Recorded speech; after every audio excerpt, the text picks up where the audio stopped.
Cordial saludo a la tutora Miriam Sofía Guzmán, soy Dica Calderón. A continuación doy las tareas 5, vigilancia y aplicación de la epidemiología. A nombre del grupo número 27, conversa Álvaro Enrique Llanos Molina, Floral Benis Cuchimba y la compañera Mónica Cindy Vargas, el cual el trabajo se trataba de dar respuesta a 10 preguntas. Entonces, como primer lugar, iniciamos con la 1, la que nos decía que es la vigilancia epidemiológica en salud ambiental.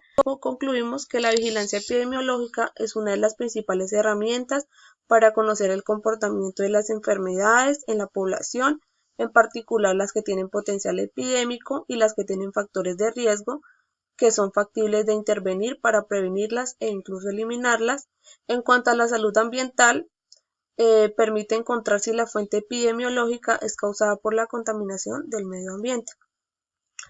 Entonces, acá podemos ver un pequeño cuadro donde nos dice aspectos fundamentales de la vigilancia epidemiológica en salud ambiental, que contiene la recolección, análisis e interpretación de datos, los cuales tienen unos elementos fundamentales como las mediciones ambientales sistemáticas, las mediciones biológicas sistemáticas, información sobre morbilidad, información sobre mortalidad, información sobre factores ambientales.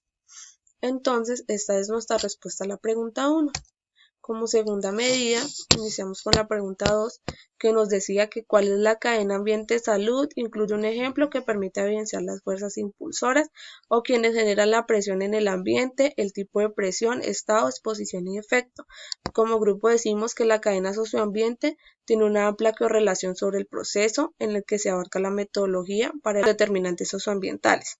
Es decir, que para su formulación se toma como referente el modelo de fuerzas motrices, el cual es una herramienta que desarrolla complejidad de las relaciones entre salud y ambiente, además permitiendo su análisis para ayudas de identificación de los problemas y tomar acciones o decisiones que la prevengan, mitiguen o solucionen. También es un método conocido como FPSEA, sigla que contiene o refiere a los eslabones que hacen parte de la cadena ambiente-salud, fuerza motriz, presión, situación, efecto y acción.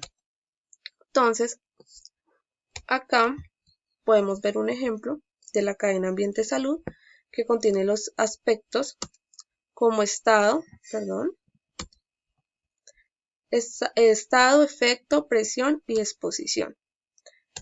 A continuación, seguimos con la pregunta número 3, que nos dice: ¿qué tipo de elementos son normalmente incluidos en la vigilancia epidemiológica en salud ambiental? Entonces, decimos que los tipos de elementos incluidos en la vigilancia epidemiológica son 8.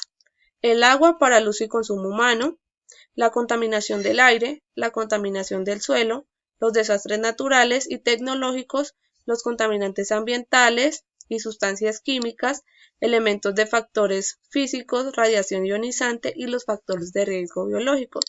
Los elementos que hacen parte de estos procesos de vigilancia epidemiológica son de suma importancia, dado a que cada uno de ellos trae consecuencias o afectaciones tanto para el medio ambiente y por ende a la salud humana. La exposición y a medios contaminados conlleva a consecuencias tales como enfermedades, accidentes, daños irreversibles al medio ambiente. A continuación, seguimos con la pregunta número 4. ¿Cuál es la información que necesita como mínimo la vigilancia epidemiológica en salud ambiental?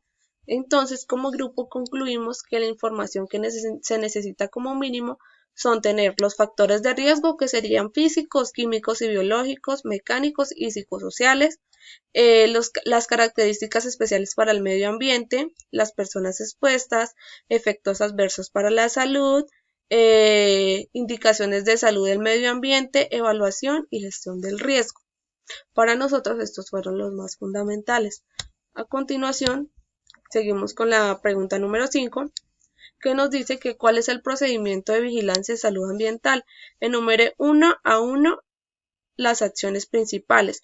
Entonces, como grupo decimos que las acciones principales son recolección de datos, procesamiento de datos, desarrollo de indicadores, análisis e interpretación de datos, recomendaciones de medidas de control, promoción de las acciones de control, evaluación de la eficacia y efectividad, difusión, información relevante, acciones educativas y directrices. Entonces, seguimos con la siguiente pregunta, que nos dice: ¿Cuáles son los principales de riesgo? Los principales factores de riesgo en Colombia.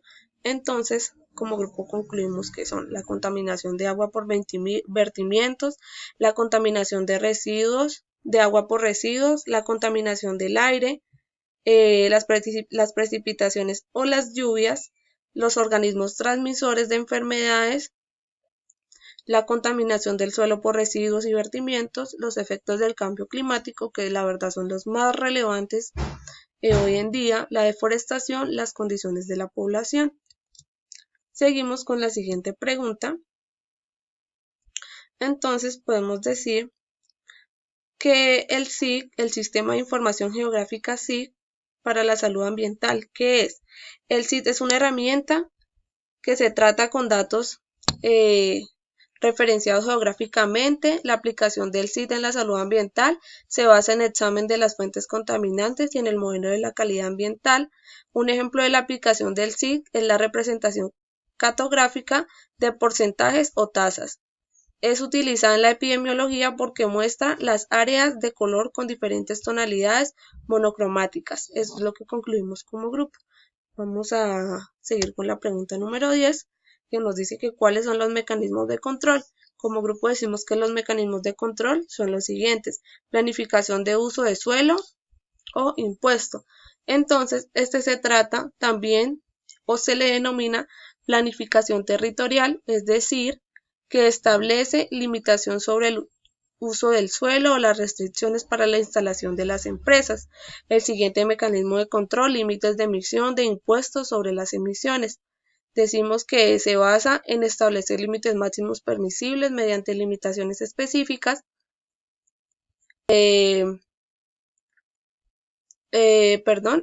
o mecanismos fiscales para las empresas que emitan más y establece mecanismos que reduzcan las emisiones.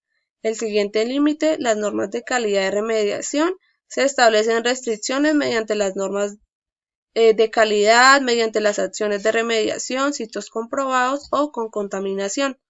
El sistema de alertas tempranas de educación.